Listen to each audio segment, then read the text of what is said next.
Limloss.org, educating, enabling, and empowering the amputee community.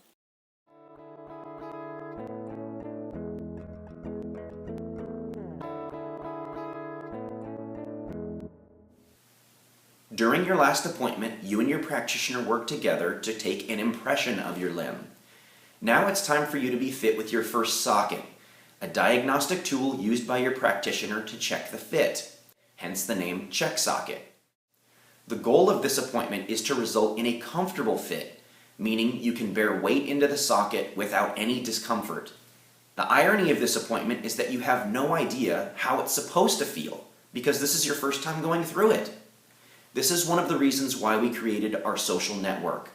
You can talk with other amputees who have gone through the process. They can share their experiences with you. That way, as you go into the check socket fitting, you're mentally prepared for what it should feel like. The check socket is constructed of a clear plastic material that allows your practitioner to see inside the socket while you're wearing it.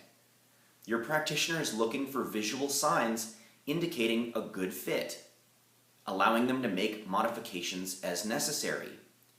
The check socket is also heat moldable, meaning if you or your practitioner sees something that needs to be adjusted in the socket, the practitioner can make those adjustments quickly and easily.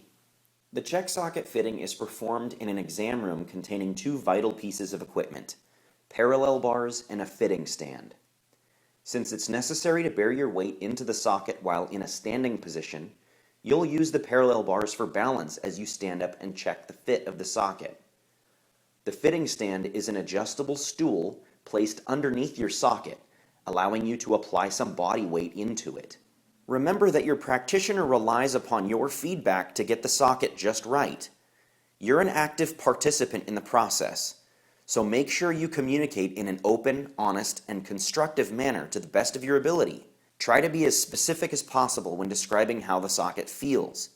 The more specific you can be, the more effectively your practitioner can fix it. Here are a few helpful pointers to get you through your check socket fitting appointment. Number 1. Keep in mind that crazy things can happen. Sometimes it's necessary to conduct more than one check socket fitting. If the first check socket isn't quite right for some reason, your practitioner might decide it's best to build you a second check socket. Keep this in mind as you go into this appointment. That way you can avoid feeling disappointed if a second check socket fitting appointment is necessary. Number 2, your practitioner will need access to your leg, so make sure you bring a pair of shorts to change into. And number 3, prosthetics can be a practice of trial and error. You and your practitioner will go back and forth, making minor adjustments here and there many times during this appointment, and that's completely normal. Just keep in mind that you'll be sitting, then standing to try it, then sitting, then standing to try the socket over and over again. And that's completely normal and part of the fitting process. Make sure you check out our next tutorial video called the dynamic alignment. It's the first time you get to take steps in your prosthesis.